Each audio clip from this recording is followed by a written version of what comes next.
తమిళనాడు బీజేపీలో విభేదాలు మరోసారి బయటపడ్డాయి. కొన్ని రోజులుగా అధిష్టానంపై అసంతృప్తితో ఉన్న పార్టీ రాష్ట్ర మాజీ అధ్యక్షుడు అన్నామలై నేడు బీజేపీకి రాజీనామా చేశారు. ఆయన రాజీనామా బీజేపీ అధిష్టానం కూడా ఆమోదించింది. తమిళనాడులో కొత్త పార్టీ పెట్టే ఆలోచనలో ఉన్నట్లు తెలుస్తోంది. అయితే రాజీనామా చేయొద్దని బీజేపీ నేతలు బుజ్జగించినా అన్నామలై వెనక్కి తగ్గలేదు. అన్నామలై రాజీనామాను బీజేపీ జాతీయ అధ్యక్షుడు నితిన్ నబీన్ ఆమోదించారు. ఈ మేరకు బీజేపీ జాతీయ ప్రధాన కార్యదర్శి అరుణ్ సింగ్ ప్రకటన జారీ చేశారు. తన రాజీనామా లేఖతో పాటు బీజేపీ పెద్దలకు 5 పేజీలతో కూడిన లేఖను అన్నామలై, నితిన్ నబీన్, అమిత్ షాకు పంపారు. 3 రోజుల క్రితమే రాజీనామా లేఖను బీజేపీ అధిష్టానానికి అన్నామలై పంపినట్టు పార్టీ వర్గాలు తెలిపారు.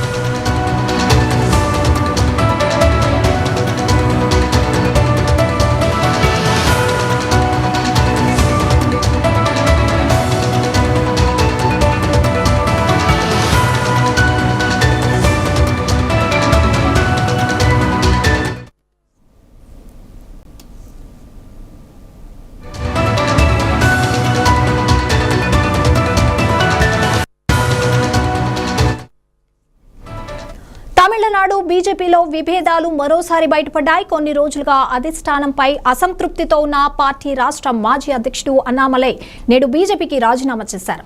ఆయన రాజీనామాను బీజేపీ అధిష్టానం కూడా ఆమోదించింది.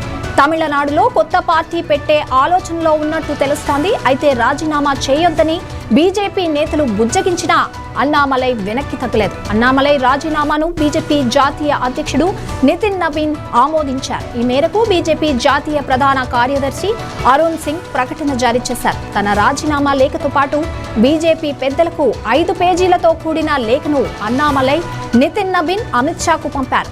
3 రోజుల క్రితమే రాజీనామా లేఖను బీజేపీ అధిష్టానానికి అన్నామలై పంపినట్టు పార్టీ వర్గాలు తెలిపాయి.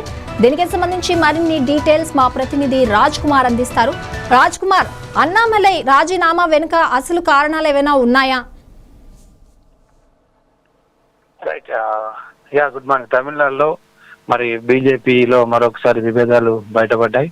సో అన్నామలై రాజీనామాకు ఇది కారణమైనట్టుగా మనకు తెలుస్తోంది. కొన్ని రోజులుగా అధిష్టానంపై తీవ్ర అసంతృప్తితో ఉన్న రాష్ట్ర పార్టీ మాజీ అధ్యక్షుడు అన్నామలై రాజీనామా చేశారు. ఆయన రాజీనామాను బీజేపీ కూడా ఆమోదించింది. తమిళనాడులో అన్నామలై వచ్చేసి కొత్త పార్టీ పెట్టడానికి ఒక ప్లాన్ చేసినట్టుగా, దానికి గ్రౌండ్ వర్క్ ఆల్రెడీ చేసే ఈ యొక్క రాజీనామాకు సిద్ధమైనట్టుగా తెలుస్తా ఉంది.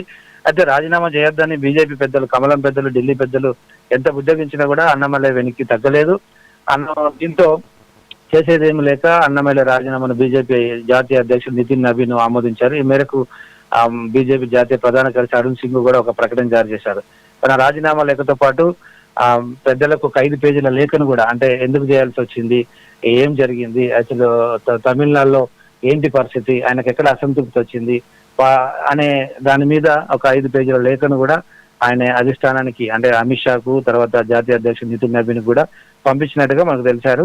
సో 3 రోజుల క్రితమే రాజీనామా లేఖను బీజేపీ అధిష్టానానికి ఇచ్చినప్పటికీ కొంత బుజ్జగించే ప్రయత్నం అయితే చేసినప్పటికీ ఎట్టకేలకు అతను వినకపోయేసరికి రాజీనామాను ఆమోదించారు. దీంతో కొత్త పార్టీ పెట్టుకోవడానికి అన్నమయ్యలకు లైన్ క్లియర్ అయినట్టుగా మనకు తెలుస్తా ఉంది. ఎందుకంటే విజయ్ అధికారంలోకి రావడంతో షార్ట్ టర్మ్ లో విజయ్ అధికారంలోకి వచ్చాడు. సో దాన్ని చూసుకొని సో ఎలాగైనా భవిష్యత్తులో, అంటే బీజేపీలో ఆయన కొంత అసంతృప్తిగా, చాలా రోజుల నుంచి అసంతృప్తిగా ఉన్నాడు. సో ఎలాంటి నిర్ణయాలు తీసుకునే అవకాశాలు, లాస్ట్ టైం ఎలక్షన్స్ లో కూడా ఈయన అభిప్రాయానికి ఏమాత్రం కూడా బీజేపీ పెద్దలు ఎలాంటి ప్రాధాన్యత ఇవ్వలేదు. పొత్తుల విషయంలో కావచ్చు, టికెట్ల విషయంలో కావచ్చు, అన్ని విషయాల్లో అన్నమయ్యలను కొంచెం పక్కన పెట్టినట్టుగా ఆయన అసంతృప్తితో ఉన్నాడు. దీంతో ఖచ్చితంగా ఎలక్షన్ తర్వాత రాజీనామా చేయడానికి ఆయన రెడీ అయ్యాడు. ఎలక్షన్ అయిపోయింది, విజయ్ సీఎంగా అయ్యాడు. సో ఈయన సివిల్ సర్వీస్ నుంచి వచ్చాడు కాబట్టి కాస్త అవకాశాలు అయితే కనబడుతూ ఉన్నాయి. సో చూడాలి, విజయ్ ఒకవైపు సీఎం అయ్యాడు కాబట్టి అసంతృప్తిగా ఉందా అంటే ఆయన రాజీనామా చేశారని చెప్తున్నారు. అండ్ తను ఒక కొత్త పార్టీ పెట్టడానికి రాజీనామా చేస్తున్నట్టు కూడా వెల్లడించారు. కానీ ఏదైనా పదవి కోసం ఏదైనా ఇలాంటి వ్యూహం ఏదైనా పన్నారంటారా? సో వ్యూహము ఉండొచ్చు, కానీ కాకపోతే అసంతృప్తితో ఉన్నాడు. వాస్తవానికి చెప్పాలంటే అసంతృప్తి కారణం ఏమైనా పక్కన పెట్టిందని మా బీజేపీలో చర్చ జరుగుతూ ఉంది. అన్నమలైని గడిచిన కొన్ని రోజుల లాస్ట్ జనరల్ ఎలక్షన్ తర్వాత ఈ జనరల్ ఎలక్షన్ ముందు అన్నమయ్యను బాగా హైలైట్ చేశారు బీజేపీ పెద్దలు. కానీ ఎప్పుడైతే ఎలక్షన్ కు ముందు కొన్ని నిర్ణయాలు అన్నమయ్యలకు తెలియకుండానే బీజేపీ పెద్దలు తమిళనాడు రాజకీయాలను వాళ్ళు ఢిల్లీ నుంచి నడిపించారనేది కొంత అసంతృప్తి ఉంది. సో దీంతో పార్టీ పెట్టడానికి డిసైడ్ అయ్యారు. సో కొత్త పార్టీ స్కోప్ కూడా అవసరం. దీని మీద కూడా ఒక వ్యూహం ఉంది, ఒక స్ట్రాటజీ ఉన్నట్టుగా మనకు అర్థమవుతా ఉంది. ఎందుకంటే బీజేపీ పరిస్థితి అక్కడ ఏం పెద్ద బాగాలేదు, ఒక సీటు మాత్రమే వచ్చిన పరిస్థితి. కాబట్టి కొంతమంది రాజకీయ విశ్లేషకులు అంటే ఇది ఒక స్ట్రాటజీ లాగా, ఎందుకంటే పోలరైజేషన్ ఓట్లు డైవర్ట్ కావడానికి, తర్వాత డైవర్ట్ పాలిటిక్స్ చేయడానికి చాలా అవకాశాలు ఉన్నాయి. సో దాంట్లో భాగంగానే అన్నమయ్యలతో, ఎందుకంటే బీజేపీ ఎంత ప్రయత్నం చేసినా అక్కడ ఏమాత్రం కూడా ప్రజల నుంచి ఆమోదం రావట్లేదు. సో దీంతో అన్నమయ్యలని ఒక కొత్త పార్టీ పెట్టించి ఆ తర్వాత వచ్చే ఎలక్షన్స్ లో వచ్చే పరిణామాల్లో అన్నమయ్యని ఒకవేళ కావాలంటే మళ్ళీ తీసుకునే అవకాశాలు, అంటే సో ఒక డైవర్ట్ పాలిటిక్స్ ఒక స్ట్రాటజీతోనే చేసినట్టుగా కూడా ఒక వర్గం అయితే భావిస్తా ఉంది.